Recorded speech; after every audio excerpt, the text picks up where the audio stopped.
Hi, everyone, and welcome. Thank you for joining us today for a webinar on setting rates to fund operations and capital improvements. I'm Shadi Yaskaf, Research Director at the Environmental Finance Center at UNC, and I'm joined today by Elsa Marie Mullins, my colleague here at the EFC. She'll be doing the presentation. Next slide, please. Before we get started, just some logistics. We are recording this webinar, and we will be posting a recording along with the slides on a web page. You'll be receiving an email about an hour at the end of this webinar that provides a link to a web page. And if you check by the end of the week, you'll be able to download the slides and review a recording of the session. We've got everybody muted on the call. If you do have any questions, please submit them in the questions box, and we will be monitoring this questions box throughout the hour and a half, and we will read out the questions at stopping points throughout the period. Hopefully you all hear the audio, and we've got instructions in here for those of you who are seeing the slides but can't hear audio. If at any point you have any technical issues, please also submit those in the questions box. I'll be monitoring those and answering the technical issues through that session, through the questions as well. Next slide. Just quick introduction. This is one of 3 webinars. Yesterday we had one, but for those of you who are new to the series, just a quick introduction of who we are. Elsa Marie and I are part of the Environmental Finance Center. We're part of the UNC School of Government, and we provide a lot of direct assistance and training and advising to local governments and to organizations in Georgia, across the country, that provide environmental services, and we help address the questions of how do you provide environmental services in financially fair, effective, and sustainable ways. So our focus is on environmental finance for local governments as well as other entities as well. We have partnered with GEFA for this webinar series, as well as since 2007 we've been partnering with GEFA on studying the water and wastewater rates across the state of Georgia. GEFA is the Georgia Environmental Finance Authority, and they provide loans and grants to water, wastewater, and solid waste infrastructure throughout the state. And they facilitate a lot of programs that are there to conserve and protect the state's energy, land, and water resources. Next slide, please. So thanks to GEFA, we're offering these a series of 3 webinars over the course of 3 days. Today's is the second of all 3, and our focus today is going to be on setting rates to fund operations and capital improvements. Yesterday, we had a session that talked about benchmarking financial performance and benchmarking rates, and how do you make sure that your water enterprise fund is financially sustainable. Tomorrow, we have a session from 2 o'clock to 3 o'clock that's going to be specifically on communicating rates and utility finance with your elected officials, with your governing board, as well as with your customers. So if you're looking for tips for how do you communicate to your governing boards when you are requesting a rate increase, tomorrow's session will be great for you to attend. We've submitted all 3 of these webinars for considerations for credit hours for water operators. That's still being reviewed, and it's still pending. We will find out by the end of this month, and we will follow up with all the attendees for all of these 3 webinars to provide you some instructions in case you're trying to get credit hours for any one of these individual webinars. In the control panel, you'll find a handouts section. If you click on that handout section, you can see a PDF file of these slides, of today's slides. Feel free to download them from there, or you can wait for the email that will provide you the link to the webpage that will have the slides as well. So with that, I'm going to pass things over to my colleague Elsa Marie Mullins, who will be introducing herself first and then providing the presentation for today. Elsa Marie. Thanks, Shadi. Thanks for going over those logistics and reviewing where we are in this series of webinars. So my name is Elsemarie Mullins, as Shadi said, and I'm a project director here at the EFC at UNC-Chapel Hill. And I do a lot of technical assistance for small systems. So that looks like going over some of the tools we'll talk about later today, advising them about changing rates and doing some analysis. And I also work on projects related to affordability and financial sustainability for systems. And I've also been doing a lot of work looking at the impacts of COVID-19 on water systems. So it's a pretty dynamic place, and I enjoy being part of it. So that's a little bit about me. We're gonna get warmed up with a poll. There'll be a couple polls throughout the webinar. And Shadi, if you could pull up the first one. The first one will be, what organization do you work for? So if you'd be willing to answer that, I'll give you about 15-20 seconds and then close the poll.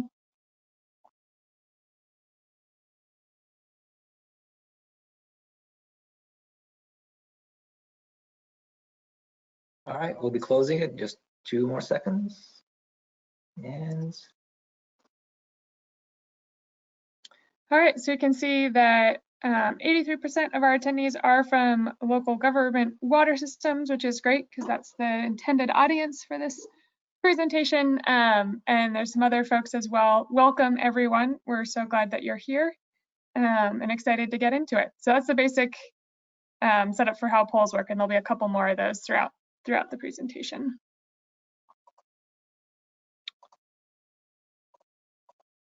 All right, so moving on, we've actually already done the first item on our agenda, welcome introductions and logistics. And next we're gonna go into some basics of rate structure designs. Then we'll move on to some basics of capital planning.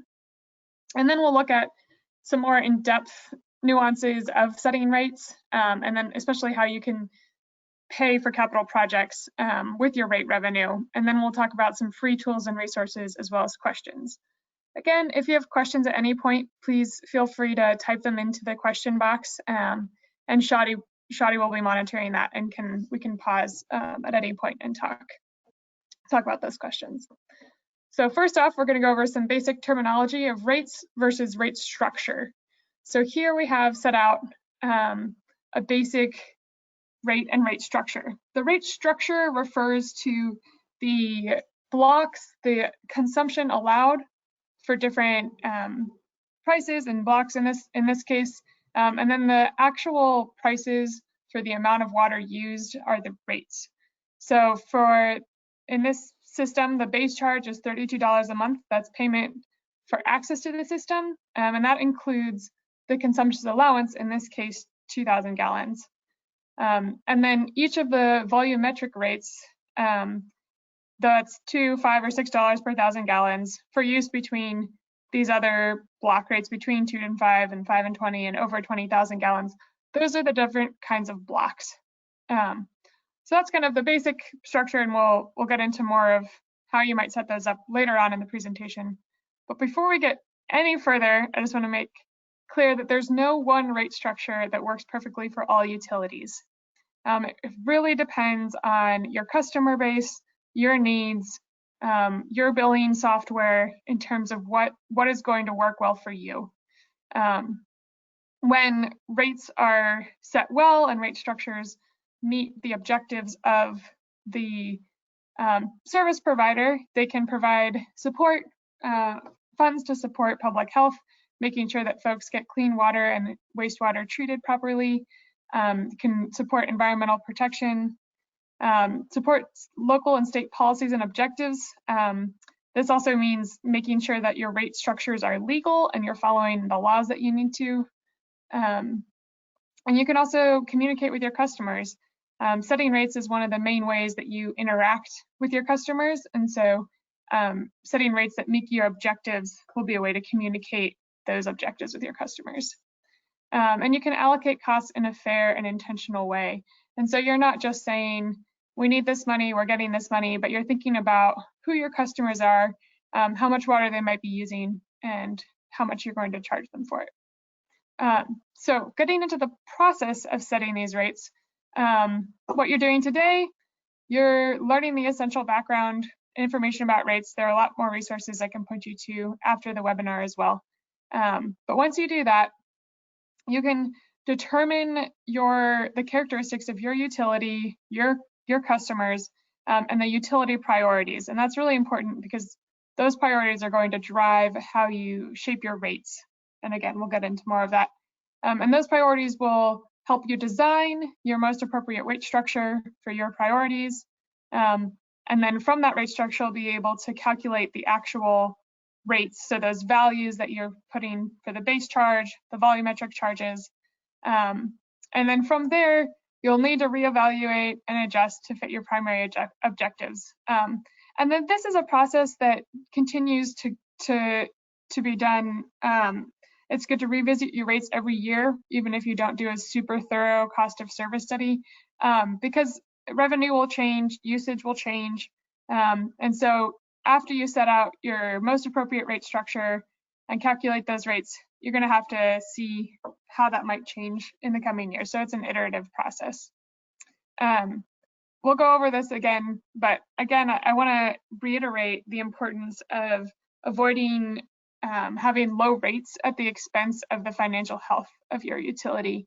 If you keep your rates artificially low, that could lead to a super increase in rates in the future, or you won't be able to keep up with your system, and that could endanger public health. So as we're talking about this, I know a lot of people judge their rates on how low they are, but that's only one way to judge rates. And so we're going to talk about some different objectives that your water system might have, and how those can be reflected in your rate structure and your rate pricing. So we're going to go through these 4 different objectives. There are only 4 of them, but as we go, at the end of this, I'm going to ask you which one of these or a different one is your system's number 1 or number 2 priorities. So you can start thinking about that as we go through it. First off is full cost of recovery, making sure that you have enough revenue to cover your operating and maintenance cost, your capital needs, your debt service, your reserves for a rainy day. So this is making sure you have enough money to do everything that you need to do to provide your service now and into the future. Another objective could be encouraging conservation. So this would be using your pricing to communicate to customers that they should reduce their water consumption. And this could be at any level or at a really high usage level. It just depends. Another objective might be fostering business-friendly practices. So maybe some of those customers that would use a lot of water, you want them to stay in your community or locate to your community. Your rate structure can help meet that objective.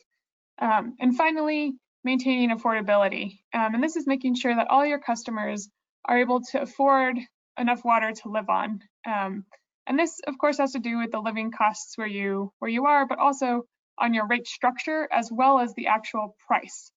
So again, as we go through different rate structures, you'll be able to see how your rate structure might encourage affordability and not just the price of the usage.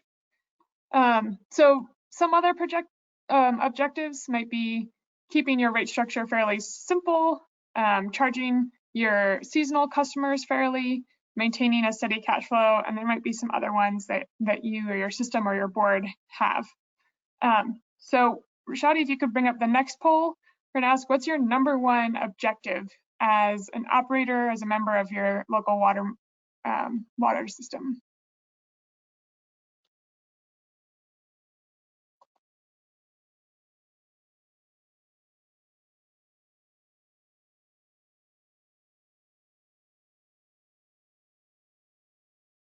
All right, we'll give you about another 10 seconds. I think most folks have answered by now.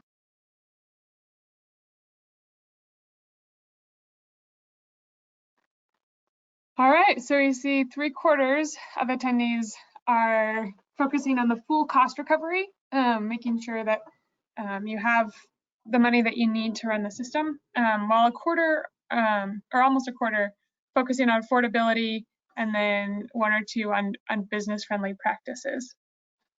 All right, so now I'm going to ask about the second objective. What is your number 2 objective? So Shadi, you can just go straight to the next poll.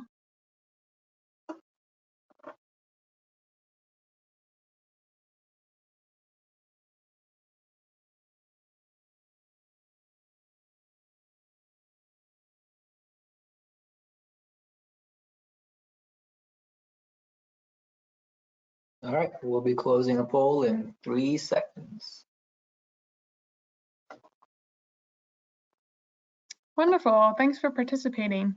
So number 2 perspective, I see 20% at full cost recovery. I wonder if those are all the folks that voted for other things for their number 1 objective. And then affordability is really high there. So from both of these polls, looks like full cost recovery is probably number 1, and then affordability is the second one. And we'll talk about affordability a bit today, but we also have some tools that can help address that even more. All right. So moving on.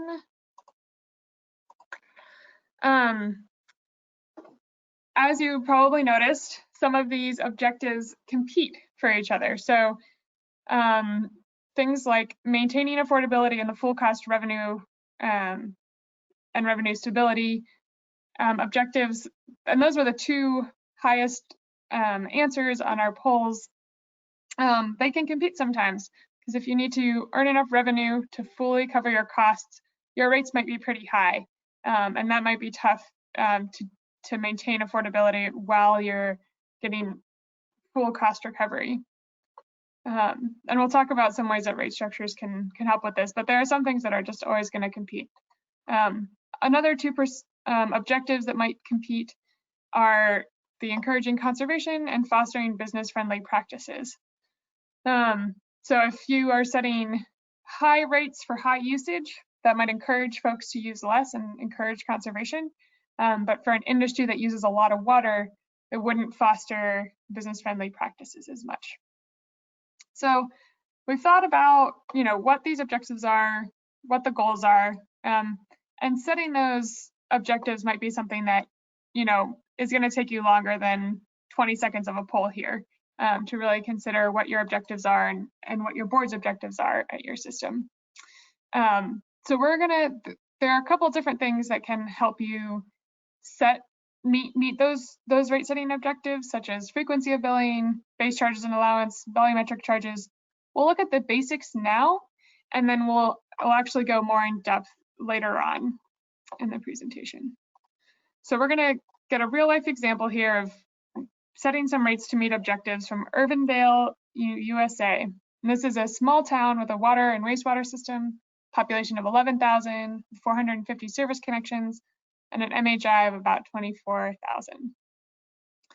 And Irvindale's number 1 water system objective is full cost and recovery and revenue stability. And what that means is that they want to have enough revenue from their rates to cover the entire cost of running the water system now and into the future. And how you get there, there can be many different ways to get to that correct dollar amount. And some of it comes down just to your rate setting philosophy. We're going to go over 4 different rate setting philosophies and what that would look like for customer bills. Number 1, customers should have to pay for having access. If they have a line, they should pay a set amount. Number 2, customers should pay for what they use. If you use a lot of water, you have to pay a lot of money proportional to how much you use. Third is kind of a mix of that. The customer should pay the fixed charges to cover the system's fixed costs, and then the variable charges of the customer should cover the system's variable costs. And then, of course, some mix of the above ideas. So we're going to go through and figure out some of the rates for Irvindale to cover the costs for providing water service. We're going to look at their budget, and for simplicity, we're going to assume that the budgeted rate revenues take into account the actual costs, even though they might be missing some. So here we see the water and sewer charges are $344,445. That might be seen as revenue from rates or something else on your audit, but you probably know what that number is for your system. So their total revenue target is about 382,000, but the revenues that they need to collect from their rates is at 344. So under the first rate setting philosophy, everyone in the water system pays the same amount for access to the system, regardless of how much water they use. One example of this is in Jacksonville. They charge a flat rate of $15 monthly, and that's just what everyone pays. So in order to calculate what that charge would be, we would need the total revenue needed from that rates and the total number of accounts, which we have. So that total needed revenue was that 344,000, and then the total accounts is 450. Divide that gets you your annual bill, and when you divide that by 12, you have $63.79. That's fully meeting your revenue requirement just by charging every account the same amount. So that's the first philosophy. The second philosophy that you should pay for the amount of water that you use is that everyone pays for your volume of water received and only for the volume of water received.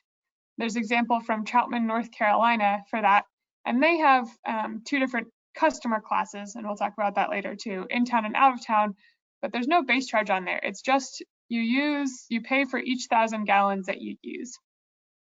And in order to make this calculation, we need to know the total revenue needed and then the total gallons sold. And we have that total revenue needed. And from other calculations, we've got the total gallons sold. And when we multiply that by 1,000, we get the price per gallons, $10.48. Pretty straightforward. Now we're going on to the third rate setting philosophy, and this is where you charge the base rate for the fixed costs and the volumetric rate for the variable costs. And this way, the water system, you're charging your customers, the base rate will actually cover everything that you need to pay for every month, and then anything that changes will just be based on how much water is being used. So an example of this is from Reedsboro, Vermont, where the base rate is $38, and then they charge $9.50 for each 1,000 after that. So in order to make this calculation, we need to know the total revenue needed to cover the costs, the total accounts, the total revenue for variable costs, and the total gallons sold. So the total revenue from rates, we know what that is. And we see that the variable costs only include things like utilities, so the electricity and water that you pay for, chemicals and salt, if you're purchasing water, the purchase water bill, those are variable costs. And then there are fixed costs that are everything else. And even determining what is variable and what is fixed can sometimes be tricky. But this is what it is for Irvindale.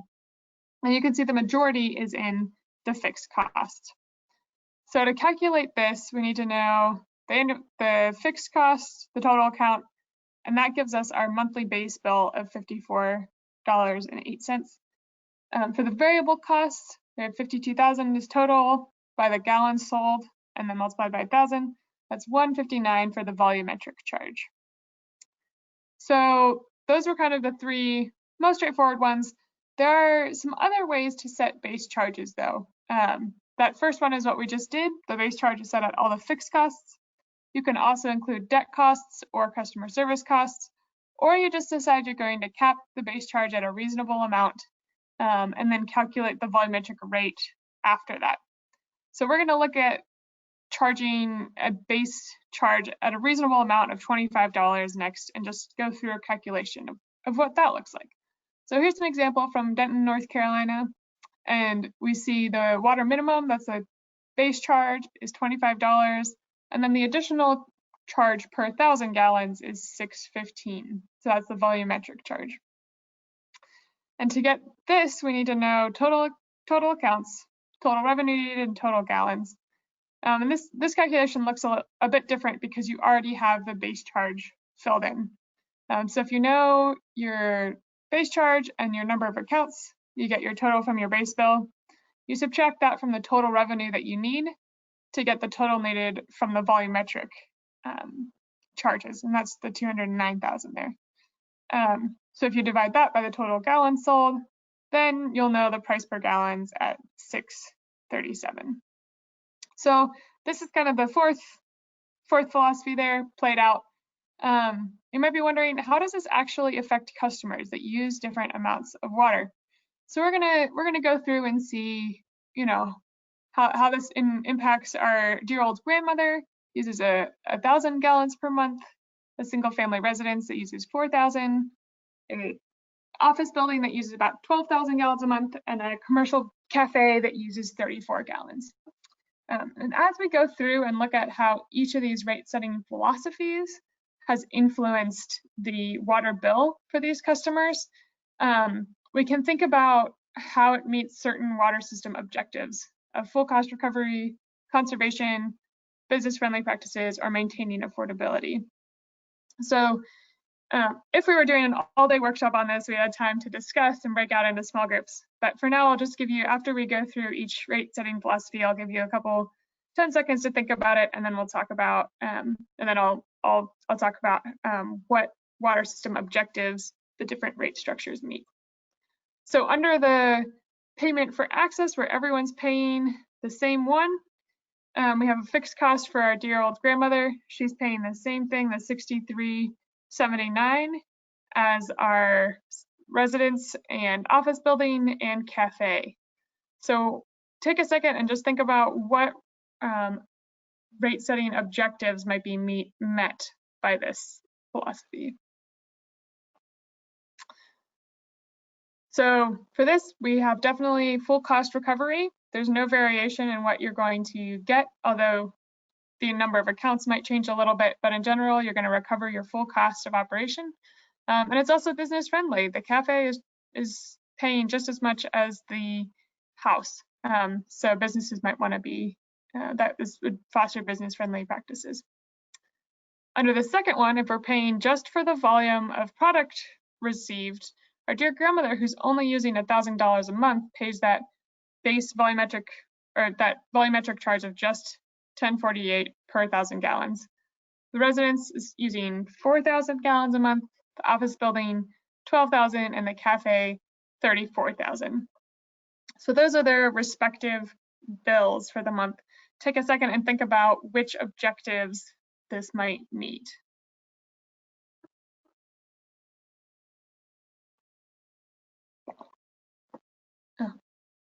So because the amount of revenue you're receiving is totally based on how much people use, doesn't really foster revenue stability. So you may not get full cost of recovery under this model. It does, however, meet the objective of maintaining affordability, especially for those folks that don't use a lot of water. It also is not very business friendly because, as we see, the cafe is charged $356 for their bill because they're using so much money or so much volume there. So that's kind of how this rate structure meets those philosophies. Next, we have the base charge for just the fixed costs and the volumetric charge for just the variable costs. So our dear grandmother is paying $55, single residence $60, office building 73, and the cafe 108. So take a second and think about which rate objectives these might meet.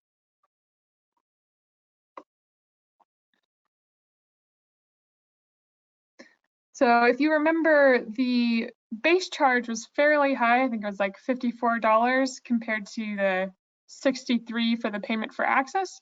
So in a lot of ways, this is encouraging revenue stability and full cost of recovery because only a very small portion of the bill is variable and only a small portion of your expenses are variable. So there's a good chance you're going to recover the full cost of operating your system here.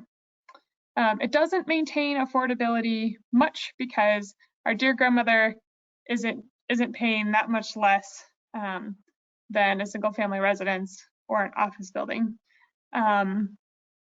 It does foster the business friendly practices, but also does not really encourage conservation because the volumetric charge for each 1,000 gallons was only $1.59, and so the marginal cost for a business to use a ton of water is not that much higher under this scenario. So what if we go to the $25 base charge, volumetric charge for the rest? Our Duke grandmother's paying $31, residents around $50, office around $101, and then that cafe is at $241. So take a second and think about which objective this might meet. It's a little bit of a trick question because this rate setting philosophy kind of hybridizes all of them. So if we look at a chart that compares all the different bills, you can see for our dear grandmother what she would be paying under these different rate setting philosophies. And on the other, on the other end of the spectrum, what the cafe that's using 34,000 gallons a month would be paying. So you can see that the rate setting philosophy really can help shape your objective. And under all of these, the prices were calculated based on full cost recovery, which was most of your system's #1 objective. Of course, with the payment for volume of product received, you may not actually receive that much because it's just based on the usage. But even though each of these technically would raise the same amount of revenue for the system, you can see how the costs are allocated differently across different customer classes. And then therefore you can use your rate structure to help meet your objectives in different ways. And we'll talk again even more about different nuances to rate structures later on. So these rates, the rates that we calculated for this budget was going for exactly $344,445 a year. But one of the questions is, will they actually generate as much revenue as they budgeted? The answer is most probably not. So we're going to talk about a little bit about what causes variation in your rates, and then how you can, what you can do in response to all these possibilities. So first off, rate changes. As a rule of thumb, we typically say that as rates increase every 10%, usage goes down about 3 to 4%, because that change in that increase in rates kind of encourages customers to use less water. Other things include a population change. If folks move into town or out of town, that can change your customer base and how much revenue you receive. The loss of a big customer. For example, say a global pandemic hits and one of your industries in town that uses 1/3 of your water has to shut down, then you might use a lot of revenue. We did a technical assistance request for a small town in New Hampshire this summer, and they served a state university, and when that university shut down, they lost about 1/3 of their revenue for a couple of months and ended up needing to lay off a couple of folks just because of their change in revenue was so great from the effects of COVID. Other things that can cause variation include economic conditions, changes in collection rates, weather, how much rain you're getting, water use restrictions, and technology. We tend to forecast about a -1 change in usage every year, so just a 1% decrease, simply due to the fact that appliances are getting more and more water efficient as the years go by. And some of these factors may really impact your system. Other ones may not matter at all. You know your customer base best and what might happen. And so as you're setting rates, what can you do when you're thinking about all these? You can make multiple forecasts based on different assumptions. Of course, assuming COVID's going to keep going or stopping, we don't really know what that's going to look like and how it's going to change uses, but you can make the best guesses you can. And ideally, you want to be conservative with how much revenue you're bringing in. You don't want to plan to bring in a lot more revenue than you actually will. And you want to remember that as your rates go up, your usage will go down. And you can use tools to test those projections and see how much rates might change or how much your revenue might change given a rate change. And lastly, you can give your board some options. So it doesn't have to be just one rate structure or one rate increase. You can give them a couple options and see what they like and see how that best suits both your objectives and your projections and change in variability of how your revenue might change. So with that, that kind of concludes our initial basics of rate structure designs. And I'm going to take a little drink of water, and then we're going to move on to the basics of capital planning. So we've talked about how to set up your rate structures and get some revenue, and we'll talk about more of that later. But we're going to get into the basics of capital planning and how to plan for replacing all of these wonderful infrastructure assets that you have, such as treatment plants, towers, tanks, meters, vehicles, wells, lines, pumps, hydrants. All of these physical aspects of your system are capital assets. But one of the problems or just facts of life about infrastructure is that it tends to wear out. This water tank has a leak, and what's been used to repair it is a whole lot of duct tape. So as infrastructure wears out, it needs to be fixed. And there are generally two ways to fix things. One is proactively. This is a fellow who has talked about how he set up an asset management plan to repair and rehabilitate and replace infrastructure on a set schedule as he thinks ahead about what's going to break and plans for that.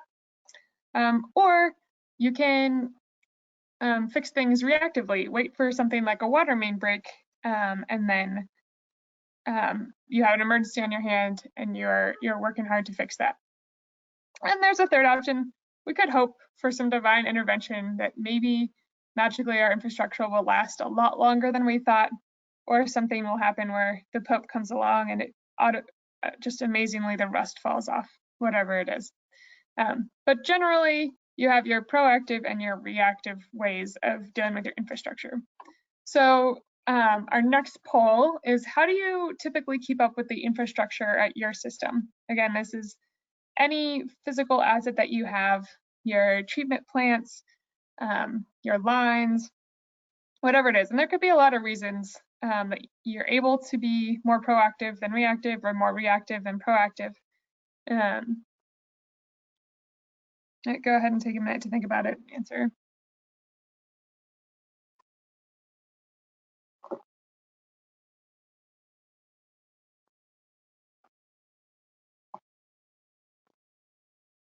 Okay, we'll give you 3 more seconds.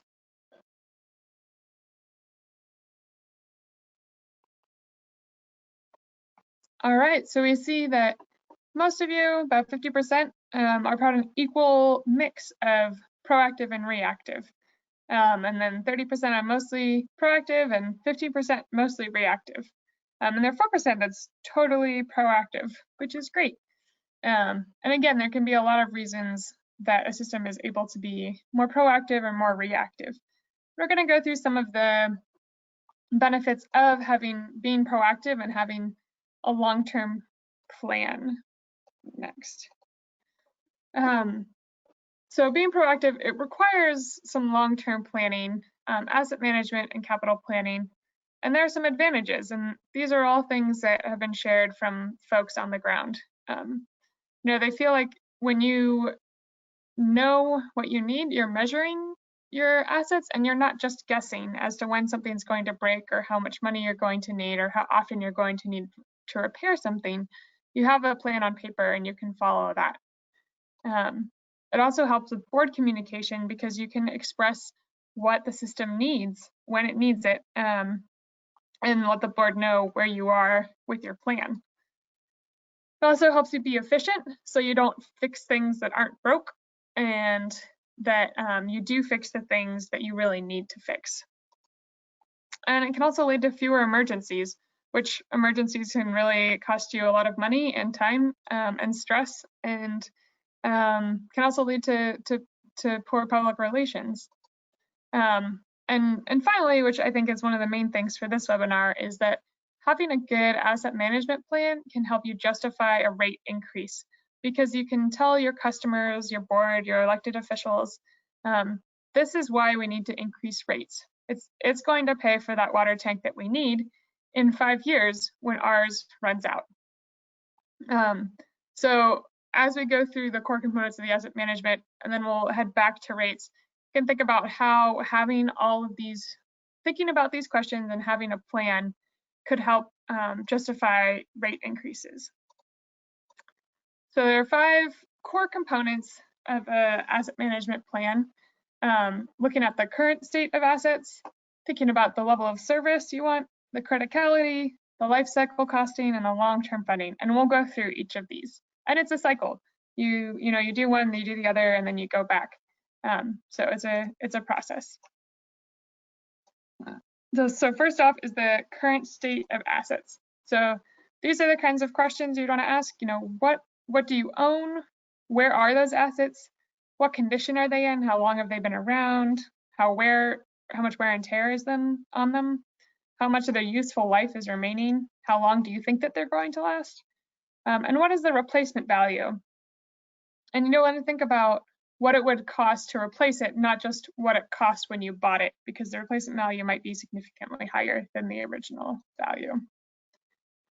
So the second thing is the level of service. So this is a key question for asking, for utilities to ask themselves, what do my customers want? And it's important to involve customers in this process as well as staffs, because you're establishing goals and service levels, and it should be measurable, and they can be either internal or external, but you should be able to track those progress, and those goals should directly impact customers. So what are some of the things that customers might care about? How the water smells, how it tastes, how it looks, what their water pressure is, and from your system what your customers might want, or you might need to ask them. Here's a great headline where EPA releases the annual list of cities where tap water is probably fine to drink, but tastes kind of off. This is kind of the level of service question. What level of service do we want to be providing here? Third on that list of asset management is assessing the criticality. So this is, what is the probability or likelihood that any given asset will fail? So you need to ask yourself, how might they fail? And then what's the condition? How close are all these things to failing? And then not only how close are they to failing, but what is the consequence if the asset fails? Is there a cost associated with it? Are there legal consequences, environmental, social consequences? And are there any redundant assets? If one pump breaks down, is there another one that could take over? These are all questions to criticality. And there's a really nice chart here that helps us think about the criticality of low risk and high risk assets. So the x-axis is the probability of failure, where it increases.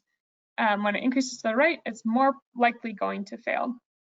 And the y-axis is the consequence of failure, where at the low end, if it fails, it's not a big deal. At the high end, if it fails, it's a really big deal. So that's why the high risk quadrants in the top right, low risk in the bottom left, and then the other two are medium risk.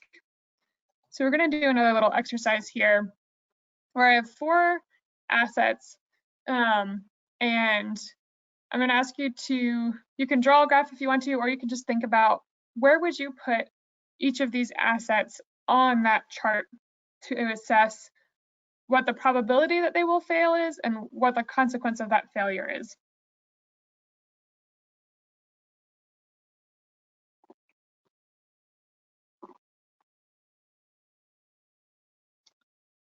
I'm going to give you probably another 20 seconds to think about this.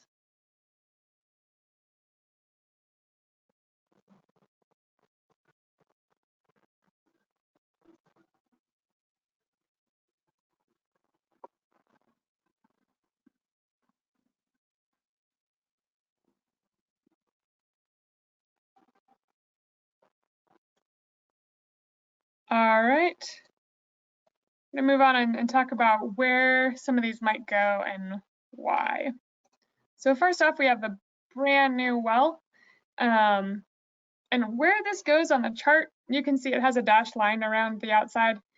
It really depends on your system. If you're a system that has 20 wells and you just put in a brand new one, the consequence of it failing might be pretty low.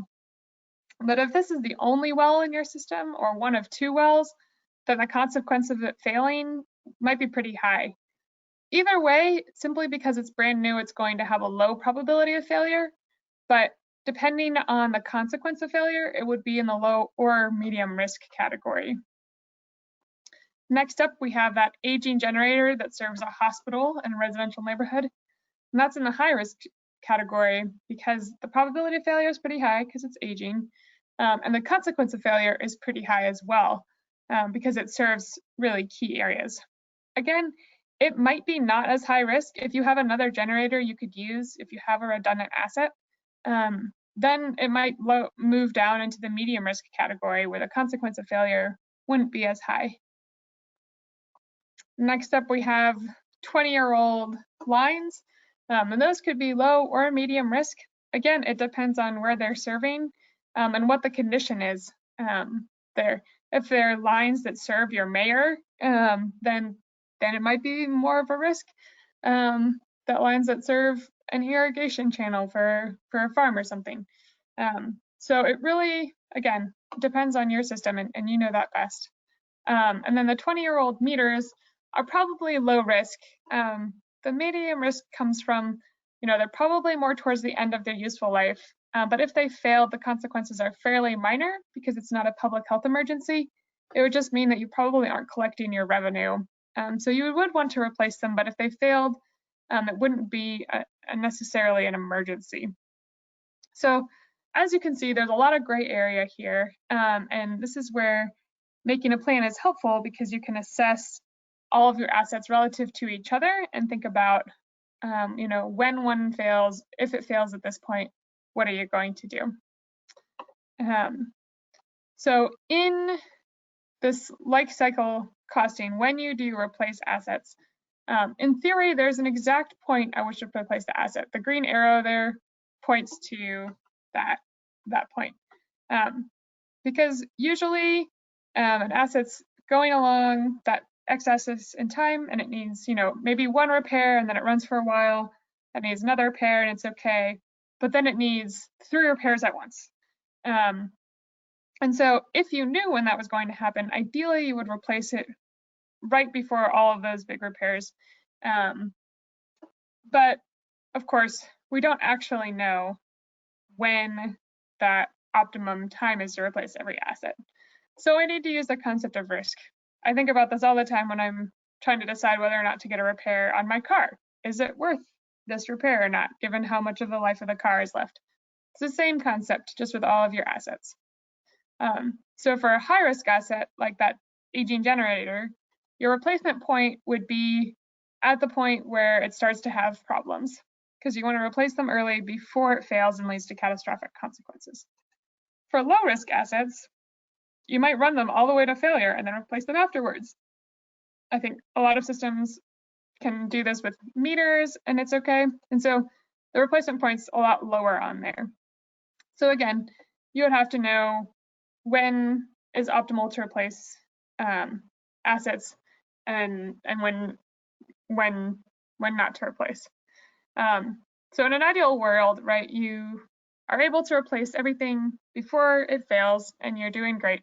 But in order to do that, you need to have funding to do that. And that's where this next part comes in. So when you're thinking about your long-term funding, if you know where your capital planning comes in, once you know how to get the longest life out of your assets, you can plan to have the money that you need to replace them when that is necessary. So when you're planning that capital, it goes hand in hand with the asset management. Again, if you know when something is likely to fail or when you would like to replace it, then you can save up for that through the years.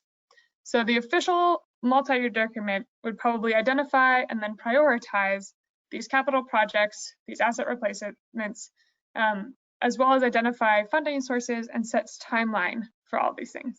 So next we're going to go through some approaches to paying for these capital improvements when you know you need to replace an asset. There are 4 main ways to go. One is pay as you go. You get money in, you pay for it. And this works well for incremental projects like replacing meters that are on their way out, but not so much for projects that are really big. Another one would be saving in advance. So this is where you know you need to replace your water tower in 10 years, and you save up your money enough that in 10 years you have enough to pay for that water tower. Another method is that you borrow from the bank now, and then you pay back later. And that bank might be another kind of revolving loan or institution, not necessarily a private bank. Another way is to get a grant and let somebody else pay for it. So these ways to pay. The top 3 are money from your customers. They will have to be generated from your rates at some point. And the last one is letting somebody else pay, but this is not easy to come by. You know, if you've tried to get grants, that they're becoming fewer and farther in between, and it can be hard to get that free money. All right, so those are kind of the basics of capital planning, and now we're going to move into more of the how to set rates and pay for those capital projects. So we're going to talk a little bit more about capital planning and then get into more of the nuances of rates. So we're back to Irvindale, USA, and we're going to look through some of their budget expenses and statements and see what's related to repair and maintenance, and then what is related to asset rehabilitation or replacement. These are the capital costs. There's a lot to include in budgets, and we'll see what has gotten cut here. So things like salaries are there, chemicals are there. Here we have, you know, hospital insurance, banking fees, fines and penalties. All of these are really important to pay for. But if you look closer, depreciation and their capital outlay and transfers to other funds, those are all 0. So apparently those got cut out of the budget when Irvindale was going through and deciding what to pay for, what not to pay for. Basically, setting aside money for paying for projects is not included. And on the statement of cash flows, we can see that they spent $83,000 on a new asset, and they got $82,000 of that from a grant. So they've been using the grant to pay for the capital this year, which is great, but they can't do that every year. So how else might they calculate what they need to pay? And so on that statement of revenues, expenses, and changes, there's this line item called depreciation. And for Irvindale, it's $140,000 and $87. What exactly is that? You might have seen it on yours. You might be wondering, what is this? What is this value? So depreciation is the loss of an asset that's not restored by current maintenance. So it's basically the difference between a new asset and a not new asset. It's an economic fact for any water system, or really any asset anywhere. And it's from both physical and functioning or non-physical factors. And depreciation itself is an accounting metric that accountants will use. But engineers can give you a more accurate assessment of exactly what condition your assets are in and how close they are to needing to be repaired. But that one line item of depreciation can give you a ballpark number for how much you might need to be saving up each year to account for the wear and tear on your assets. So some of the physical factors of depreciation are the wear and tear from the use, any decay, rot, rust, corrosion, the passage of time, the elements if you get some floods. And it's related to the extent that there is regular maintenance. So if you're keeping things up, then they'll depreciate more slowly, or there'll be a smaller amount of depreciation every year. Some of the non-physical factors, and a lot of these you don't have much control over, your asset might be obsolete because there's a new design, a new innovation, or another improvement. It might just be inadequate to meet current demands, or there might be some changes in regulations where you need a new treatment system because that regulation has changed. An example of straight line depreciation here is this hydropneumatic tank, where the purchase price is $10,000. The useful life is 10 years. And so every year you'd have to put aside $1,000 in order to purchase a new tank. That's kind of straight line depreciation, most straightforward here. And to fully fund depreciation, you'd hope to save enough money that when the asset is scheduled to wear out, you'll have enough. But kind of two key things here is that the asset is scheduled to wear out, it might wear out before that. And also you might save for the purchase price of the asset, but the new purchase price is almost always, or just always, going to be higher than the purchase price because of inflation. The cost of things just go up. Construction costs are going up, and so you always want to put aside more money than it actually would cost than the actual purchase price of the asset. And this isn't quite as good as doing the thorough asset management and capital planning, but it is better than nothing. And if you don't have a lot of resources to do a full asset management plan, then this is a great way to start, is just to see how you can fund depreciation. So if we go back to Irvindale and we see if Irvindale were to fully fund their depreciation, that extra $140,000, what would it do to their rates and what concerns might there be? So if we remember from their budget, they need $344,000 for their rates to meet their expenses, but that's actually changing to $484,000 now with depreciation in there. So remember how we calculated the rates based on the different rate setting philosophies? All of those are going to go up as we calculate depreciation in there. So you can see what that does to the rates. But additionally, even if Irvindale were to do this right now, the funding would just be a little bit too late and it would be too little since they haven't already been doing this. So if they have a pump that is already 10 years old, even if they fund the depreciation for this year, they wouldn't have funded the depreciation for that asset or the rest of their assets for the last 10 years or 20 years or 50 years. So they wouldn't be able to pay enough for existing assets if they just start funding depreciation now. It would help save for the future, but they can't basically back fund all of that depreciation that's happened. So say they have a need, what can they do? They could pay as they go, save in advance, borrow, pay later, let somebody else pay, or they could defer rehabilitation and replacement. And they can also mix and match some of these approaches. So moving from kind of this example of Irvindale, say you're in the same position where it might just be a little bit too little, too late to fully fund your depreciation just from your rates. But you have project needs coming up and you'd like to move towards that. What can you do? So you can pay as you go, save in advance and pay, or borrow and pay later. And all of these can be related to rate changes. So we'll go into more rate changes and different ways to set up rate structures in a bit.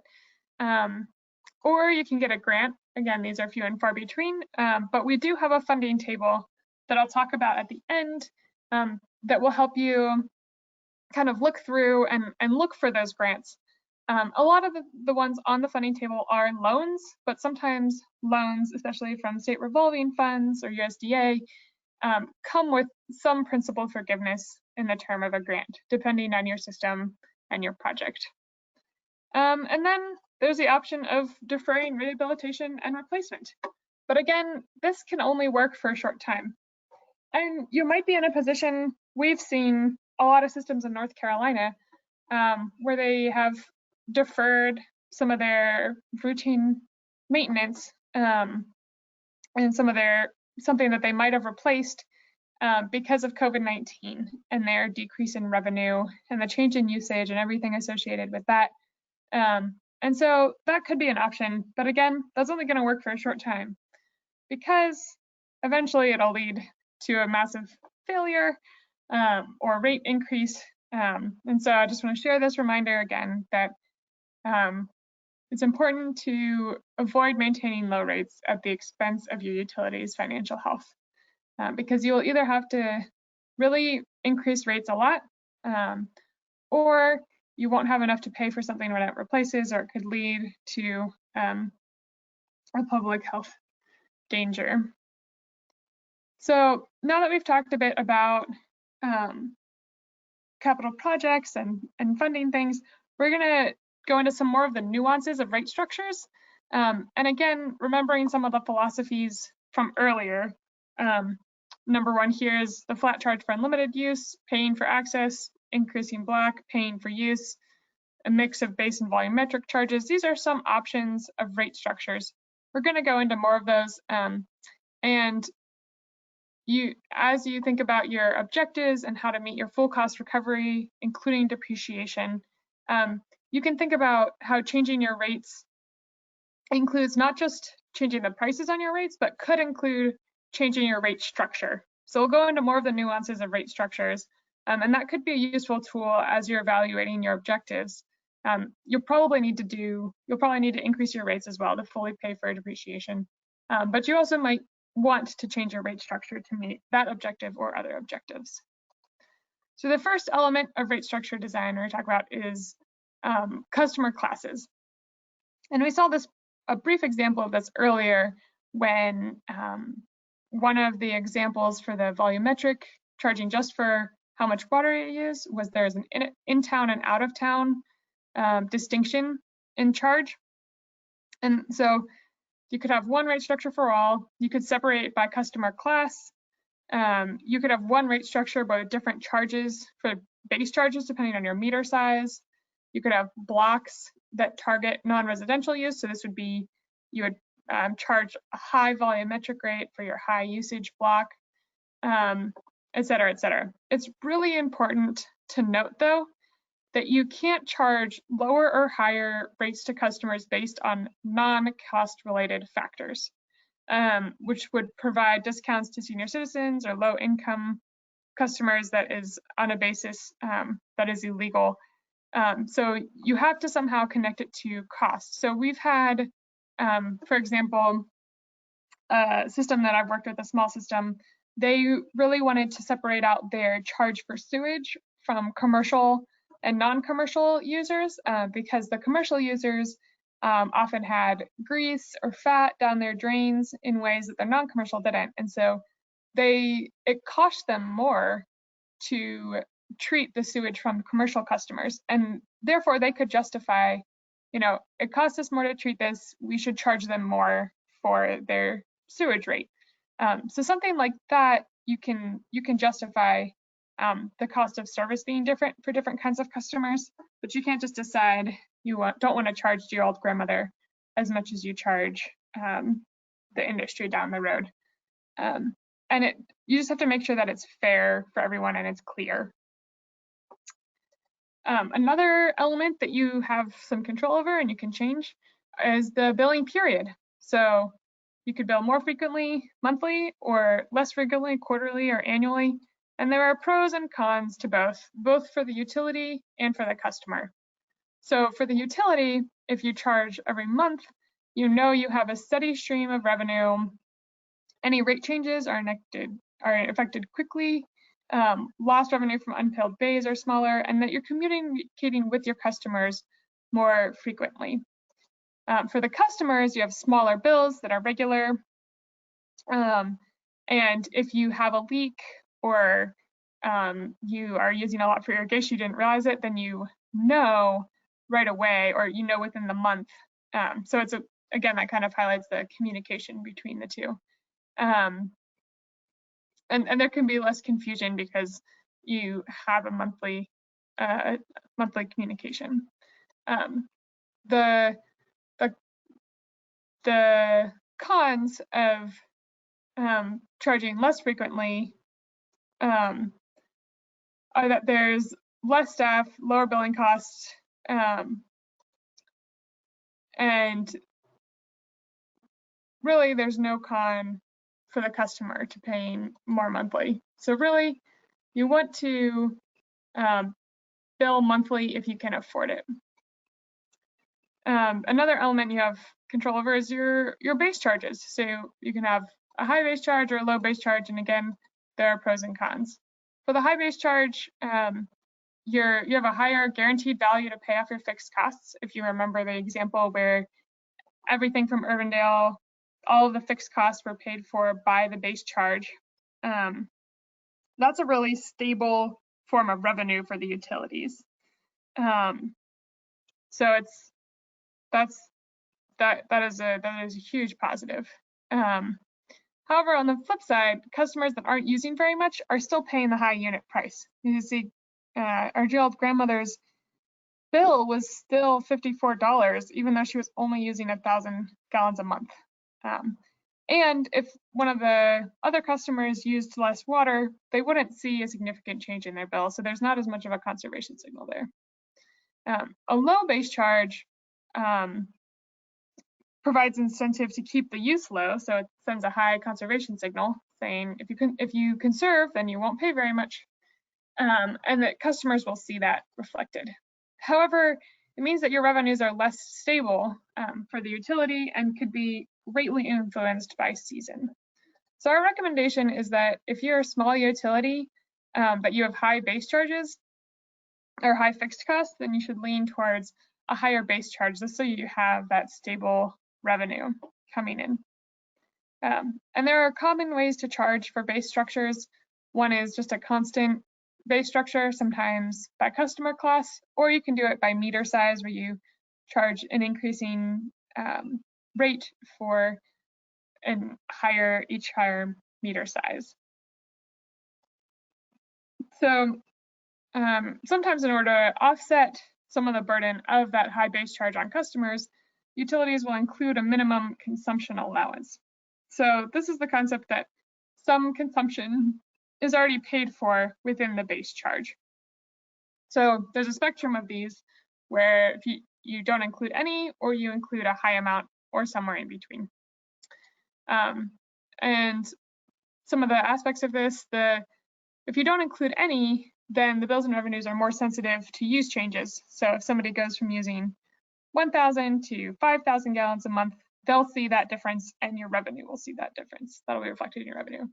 If you include some, then it provides at least some of a lifeline amount of water to offset some of the effects of those high base charges. So as many of you said, affordability was one of your either top or top 2 priorities in maintaining that affordability for your customers.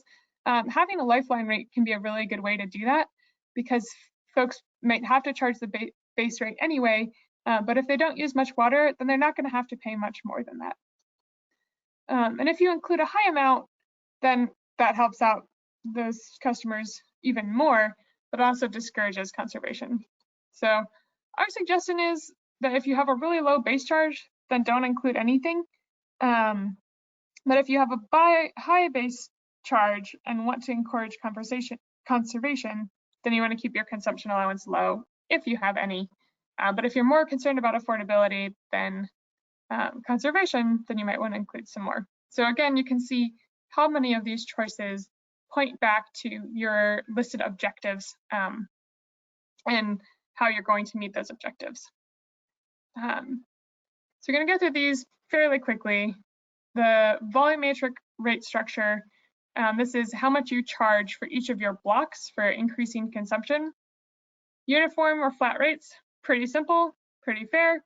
You just charge a certain price per 1,000 gallons, and that's it. You could also include a seasonal rate, so this can be really good for seasonal communities. Or if you would like to discourage folks from filling up their swimming pools many times over the summer, or irrigating a really large, lush lawn, then having a higher rate over the summer would kind of encourage that conservation. Again, you want to pick the volumetric rate structure that fits your primary objectives the best. There are 2 other common types to see. One is a decreasing block rates. So the more that a customer uses, the lower the less they have to pay for it. So this provides a price break for larger users, and it encourages those business-friendly practices, but it's not recommended for residential customers, because it encourages them to just use a ton of water when they get up to that higher tier. Increasing block rates does the flip side. This encourages folks to use less water because you charge more at the higher uses, at the higher consumption rates. But also you want to consider the effect that this has on large families because they're naturally using more than a smaller family would. But it's also another very common type here. Things to keep in mind for your block rate structures to be effective, you need to decide on how many blocks to have. If you have a block every 1,000 gallons, that could get pretty complicated and cumbersome with the billing. You have to know where those blocks are going to start and end. One way you can do this is by looking at your usage and seeing where there might be some really natural breaks in usage. I've done this analysis for folks before and seen, oh, usage kind of, a lot of people use between 0 and 4,000, and then it goes down, and then it kind of trails off. And so, you can look at your usage and see what would be appropriate for that. And then you also want to set significant rate differentials between blocks, because if it's only a 25-cent difference between blocks, then is it really worth having that difference there? Not sure. So it can get very complicated very quickly if you're trying to divvy things up into smaller categories. Just keep these in mind. Keep in mind your base charge and consumption allowance, the fact that your meter reading must be punctual in order for it to be fair, and you'll want to replace your meter lines frequently so that all these things are functioning well, because your usage will affect revenue. And then also consider the effects of these blocks on large families. So there are some more resources for rate settings, booklets from AWWA, as well as a free booklet from the EPA. And we're gonna kind of go from here into some of the free tools and resources that we have as well as part of the EFC network and just at UNC, the UNC Environmental Finance Center. But I want to pause and ask Shadi if there are any questions that we should address first. Thanks, Marie. We don't have any questions that we haven't addressed directly through chat message, but if anybody has questions, now would be the time to submit them, because Elsa Marie is going to be wrapping up this webinar. So please submit your questions. The questions can be about the material that she covered, or it could be anything related to rates and particular situations that you might be dealing with when you're trying to set your rates to pay for capital or operations. So please submit your questions. And if it's very, very particular, we can always follow up with you after the webinar as well. But please let us know what they are. Mm-hmm. Absolutely. We're happy to follow up and talk with you all one-on-one. So I wanted to give you a little bit of an overview of some of the tools. First off, you can check out our website, efc.sog.unc.edu, and there's a handout of this. You can also just Google us, EFC at UNC, and you'll find all of these. One that I wanted to highlight was our funding tables. So if you look, we have a funding table for Georgia. We keep these up to date every year with the organization, the contact, who can apply for the funding. And this is where you'll find grants as well as loan opportunities to help you pay for some of those projects. So this is a great way if you're looking for loans or grants to start, because it's a pretty comprehensive resource for water, wastewater, and stormwater projects. We also have a slew of tools. You can go on our website and check them out. I'm going to talk about a couple of them that are most relevant to this webinar, but just know that there are lots of them. And they're all free and downloadable. Most of them are Excel-based. This first one is the plan to pay. These are scenarios to fund your capital improvement plan. So like we were talking about, when you get that asset management plan, you have your capital improvement plan, you're going to estimate when things are going to fail and save up for those. You can put in your projects, the payments on those projects, the loan amounts, and the rates and the usage, and you'll get some projections of what your rates will need to, how your rates will need to change for projects over in the coming years, and you'll be able to kind of plan that out and see for the next 20 years, what that might look like. And another tool that uses projections is our water and wastewater rates analysis model tool, and I've used this one a lot for a lot of different systems.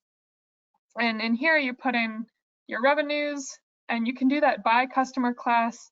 You can change your base charge or volumetric charge, your usage blocks.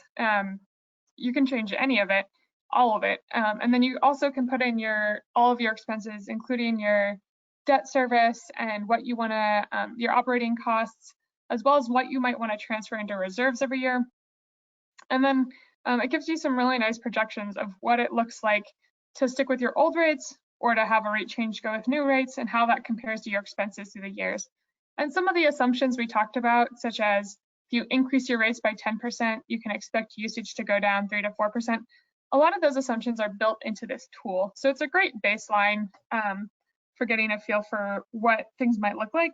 And again, this could be a tool you use to give your board some options and say, under this scenario, if we changed our rates or rate structure this way, this is what it would look like versus a different situation. There's also a Tableau tool that's online that's pretty straightforward, but can be really powerful to help visualize the value of a loan from a state revolving fund. So any subsidized loans from the state revolving fund, which GEFA administers, or other ones such as from USDA, this is a lot of the ones that are in the funding table that we found. You can put in, what it would look like to get a subsidized loan versus the market rate for an interest rate, and then see over the lifetime of that loan how much you would save by not paying the higher interest rate. So again, that can be a great communication tool. Again, a lot of you mentioned that you were really, one of your high objectives was to maintain affordability for your customers, and we have an affordability assessment tool, so you can see how your rates impact your customers. And that just uses census data and rate data to calculate what percentage folks are using of their income to pay for water and wastewater. We also have a couple tools related to COVID-19, looking at financial resilience. There is an online version for Georgia where all of your financials are already entered in there. You can update them if you want to, but you can see what kind of days cash on hand you have and how long you could operate if your revenues are decreased at a certain amount. We also have a revenue loss or revenue impact tool where we put in different ways COVID has impacted your utility.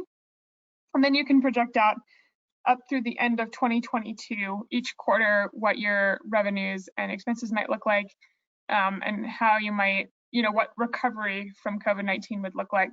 And you can incorporate a rate change in there too, if you'd like to. We also have a general financial health checkup for water utilities, going through some general benchmarks, some of the things that Shadi talked about yesterday. These are good to get a handle on where things are in your system. And then we also have rates and finance dashboard for Georgia. It's interactive. You can compare your rates to different folks, see how you're doing, and assess your cost recovery, affordability, and some of those other financial indicators from the previous tool. Additionally, we have a blog that we send out every 2 weeks about, and they're all relevant topics to finance for water, wastewater, stormwater systems. We talk about COVID or whatever's in the news, whatever's going on. The blogs are usually pretty relevant and can also incorporate data or surveys or reports that we were putting out, as well as current events. Finally, we can offer free advising and direct assistance for small systems. So those are anyone serving less than 10,000 customers. And you can request assistance at the EFCN, that's the Environmental Finance Network, Environmental Finance Center Network organization. So you can request assistance there. You can also always email Shadi or me. And there's a whole slew of things that we can provide assistance for. So I'm not going to go through all of those.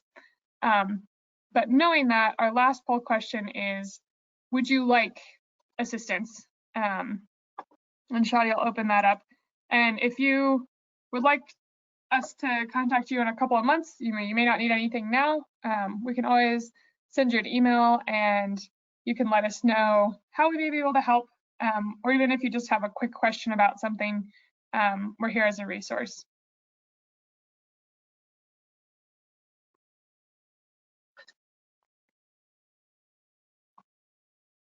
All right, we'll close it out right now. Right, and then we can just take the last couple minutes to go over questions if anyone has particular questions. We don't have any questions that were submitted right now, but again, this is your chance to do that. Elsa Marie, I want to thank you for covering. There's a lot of things that you covered in this session, so really appreciate that. I just want to emphasize kind of some of the things that you mentioned, like if your utility already has some capital projects in mind and you have a capital improvement plan, make sure you're budgeting for all of that. And if you don't have a plan for capital replacement rehabilitation, then you should be budgeting for at least your depreciation. It might even have to be a little bit more than that. Okay, so we have a question that's come in. The question is, do you recommend that all the fixed costs be funded in the base charge? And if so, what is a fixed cost? Yeah, it's a great question. And part of it depends on what your objectives are.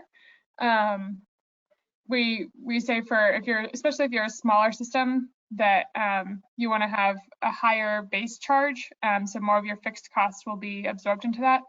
We don't see a lot of systems doing the pure fixed costs for base charge that I represented here, just because that tends to make the base charge pretty high. But I'd recommend including as much as you feel is reasonable in there. What you count as a fixed cost, that also depends. But at the most simple answer is whatever cost does not change depending on usage is a fixed cost. So if your customers use 39 instead of 38 million gallons that month, what will that change in your costs? You can answer that question. Those are all your variable costs, and everything else is fixed. And of course, there might be some gray area there, depending on exactly what changes with different usage amounts. But whatever will stay the same, no matter how much water people will use, that's a fixed cost. I'll add to that, Elsa Marie, that in terms of a response to that, if a utility contracts with a firm to do a cost of service study or to do a full rate study, they will usually do what's called a cost of service study. And if you look at AWWA, they have a manual, it's called the M1 manual, that specifies step by step how you would calculate what should go into the base charge and what should go into the volumetric. What we're providing is something that's a little bit more simple, more direct. If you follow the cost of service study, they do things like looking at your peak demands and looking at the capacity that you've created to be able to supply to peak demand, and try to attribute some of that capacity to different types of customers. And then you would allocate some of that base charge to cover some of those, some of that capacity. That's one approach.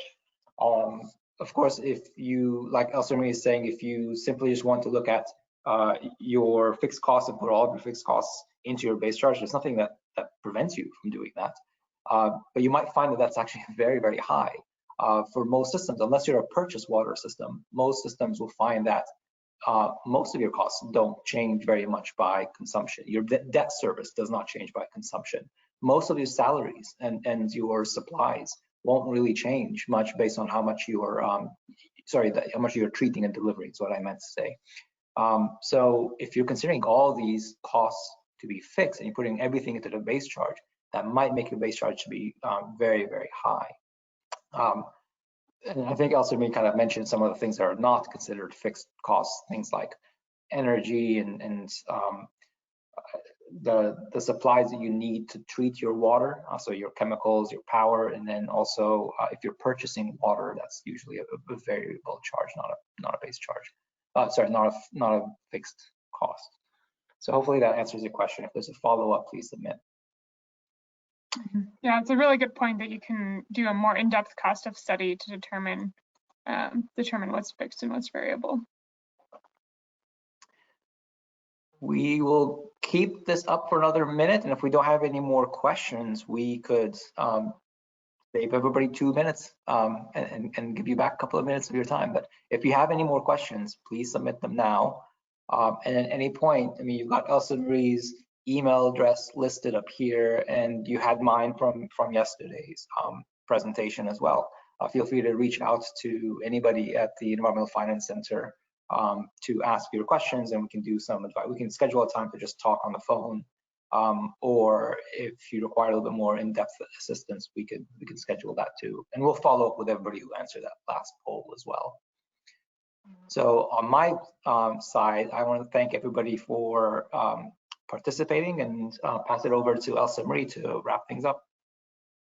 Yeah, so again, thank you all for coming and participating in the polls. And again, feel free to reach out if you have any questions.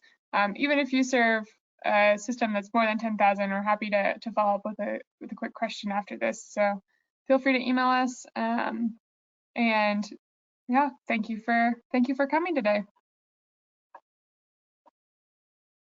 Thank you. We'll see you tomorrow. And we'll send out, I just wanted to remind you that we'll send out an email about continuing education credits when that becomes available. So you can look for that. Perfect. Thank you all.